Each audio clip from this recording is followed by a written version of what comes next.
నమస్కారం city news కి స్వాగతం. ముందుగా ముఖ్యాంశాలు.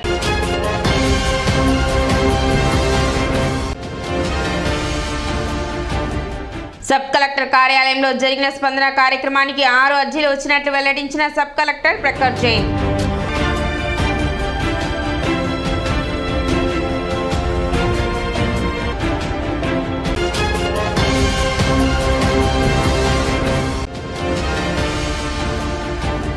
వార్డు పర్యటనలో భాగంగా పట్టణ 32వ వార్డులో పర్యటించిన చైర్పర్సన్ తాడిపోయిన రాధిక.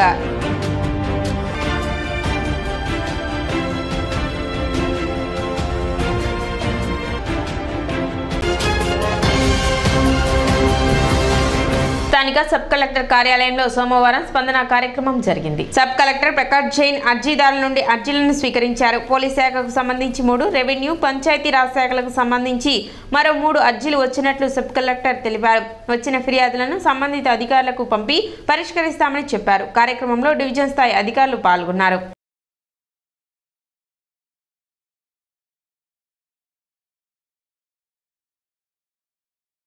స్పందనలో మన దగ్గర 6 కంప్లైనెంట్స్ వచ్చారు. జనరల్గా కంప్లైనెంట్స్ పోలీస్ డిపార్ట్మెంట్ సంబంధించి ఉన్నాయి. అవుట్ ఆఫ్ 6 కంప్లైంట్స్ నుంచి 3 కంప్లైంట్స్ పోలీస్ డిపార్ట్మెంట్ సంబంధించి ఉన్నాయి, 2 కంప్లైంట్స్ మన రెవెన్యూ డిపార్ట్మెంట్ సంబంధించి ఉన్నాయి, 1 కంప్లైంట్ పంచాయతీరాజ్ డిపార్ట్మెంట్ సంబంధించి ఉంది. కొన్ని కంప్లైంట్స్ మేము ఆన్ ద స్పాట్ రిజాల్వ్ చేసాము. అక్కడ ఇన్స్ట్రక్షన్ ఇచ్చిన తర్వాత కంప్లైనెంట్ వాజ్ సాటిస్ఫైడ్ అండ్ ఆయన complainant he did not file any return complaint. ఓరల్గా ఇన్స్ట్రక్షన్ ఇచ్చిన తర్వాత కంప్లైనెంట్ చాలా ఆనందంగా చాలా సంతోషంగా వెళ్ళారు. Compare to the last week, పాత వీక్ నుంచి కంపేర్ చేసిన తర్వాత మేము చూస్తున్నాము Spandana complaints number is decreasing. 2 reasons possible ఉన్నాయి. ఒకటి, the number of complaints is decreasing. Second, people are not coming forward. So in case people are not coming forward, I'll request and appeal, if you have any complaint you can reach out to sub collector's office on Monday when we conduct స్పందన. ఆంధ్రప్రదేశ్ భూమి హక్కుల యాజమాన్య చట్టం రద్దుకై న్యాయవాదులు చేస్తున్న దీక్షలు కొనసాగుతున్నాయి. 27/23 జీవోను రద్దు చేయాలని కోరారు. ఆ చట్టాన్ని కోర్టు పరిధిలో నుండి రెవెన్యూ పరిధిలోకి తీసుకువెళ్లి యాజమాన్యానికి హక్కు లేకుండా వారి ఇష్టమైన వారికి దారాదత్తం చేస్తూ తీసుకువచ్చిన జీవో రద్దు చేయాలని డిమాండ్ చేశారు. కార్యక్రమంలో పలువురు న్యాయవాదులు పాల్గొన్నారు.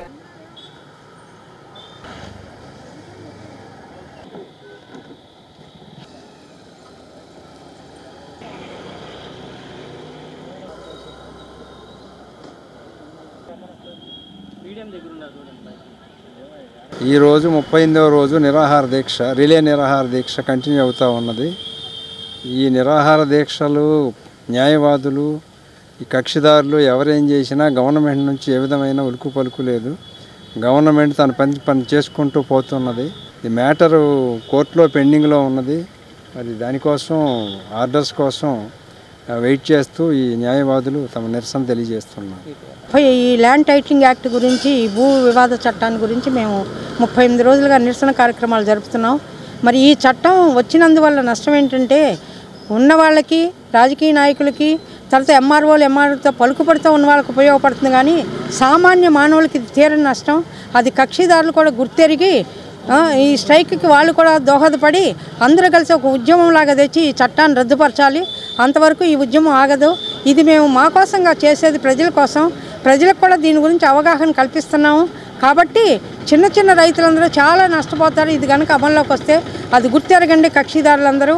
కాబట్టి ఈ చట్టాన్ని రద్దు చేసే వరకు మీరు కూడా మాతో సహకరించి మరి ఆ చట్టం రద్దు అయ్యే వరకు పోరాడదామని, కోర్టులో కూడా దీని గురించి పిటిషన్స్ పెండింగ్లో ఉన్నాయి, వాటిలో స్టే వచ్చే వరకు కూడా మనం పోరాడాలి. వార్డు పర్యటనలో భాగంగా పట్టణ 32వ వార్డు ఎడ్లలింగయ్య కాలనీలో చైర్పర్సన్ తాడిపోయిన రాధిక పర్యటించారు. శానిటేషన్ పనులను పరిశీలించారు. కాలువల్లో పేరుకుపోయిన వ్యర్థాలను సిబ్బంది చే తొలగింపచేశారు. ఈ సందర్భంగా ఆమె మాట్లాడుతూ ఈ ప్రాంతంలో డ్రైనేజ్ ప్రధాన సమస్యగా మారిందని, కాలువలపై ఇళ్లకు సంబంధించిన మెట్లు, షాప్ నిర్మాణాలు చేపట్టారని, దీని కారణంగా సమస్య తలెత్తుతుందని, త్వరలోనే సమస్యను పరిష్కరిస్తామని చెప్పారు. అదేవిధంగా పట్టణంలో శానిటేషన్ సమస్యల పరిష్కారానికి కృషి చేస్తున్నట్లు వెల్లడించారు. ప్రజలు కాల్వల్లో వ్యర్థాలను వేయరాదని ఆమె సూచించారు. కార్యక్రమంలో వైసీపీ నాయకులు, పురపాలక సంఘ అధికారులు పాల్గొన్నారు.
ఈ రోజున 40 వార్డులో భాగంగా 32వ వార్డుకి పర్యటిస్తానికి వచ్చాము. అలానే ఈ 6 వార్డులకు సంబంధించిన డ్రైన్స్ అనేది అక్కడ పూడిక లేక అక్కడ ఆగిపోవటం జరిగింది.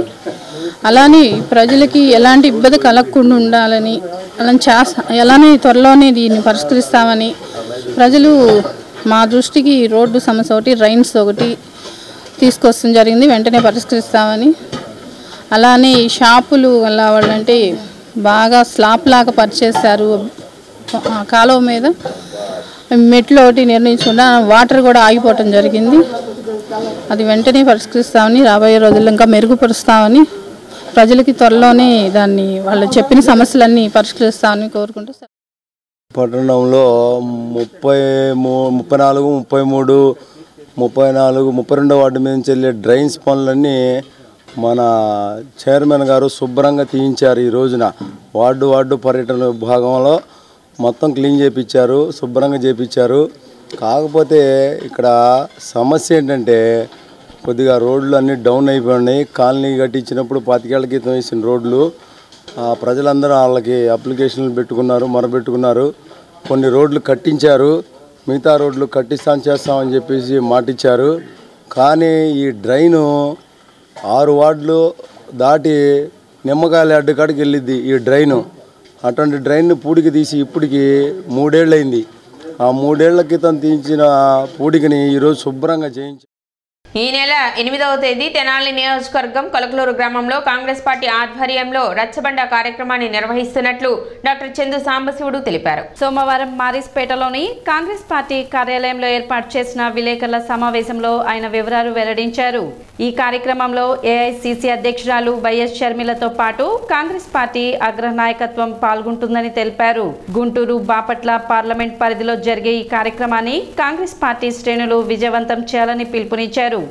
కాంగ్రెస్ పార్టీ బలోపేతానికి షర్మిల చేపట్టిన ఈ కార్యక్రమంలో అందరూ హాజరవ్వాలని డాక్టర్ చందు సాంబశివుడు విజ్ఞప్తి చేశారు. కార్యక్రమంలో పలువురు కాంగ్రెస్ పార్టీ నాయకులు, కార్యకర్తలు పాల్గొన్నారు. గురువారం 8/8/2024 ఈ నెల ఫిబ్రవరి 8వ తారీఖు నాడు గురువారం ఉదయం 9-10 మధ్యలో మా ఆంధ్రప్రదేశ్ కాంగ్రెస్ కమిటీ అధ్యక్షురాలు శ్రీమతి వైఎస్ షర్మిలారెడ్డి గారు, అలాగే కాంగ్రెస్ పార్టీ అగ్రనాయకులు రఘువీరెడ్డి గారు, కేపీ రామచంద్ర గారు, రుద్రరాజు గారు, జేడి శీలం గారు, మస్తానులు గారు, లింగశెట్టేశ్వర గారు వాళ్ళందరూ వచ్చి కొలకలూరులో 9:30కి రచ్చబండ కార్యక్రమం మొదలు పెడుతున్నాం.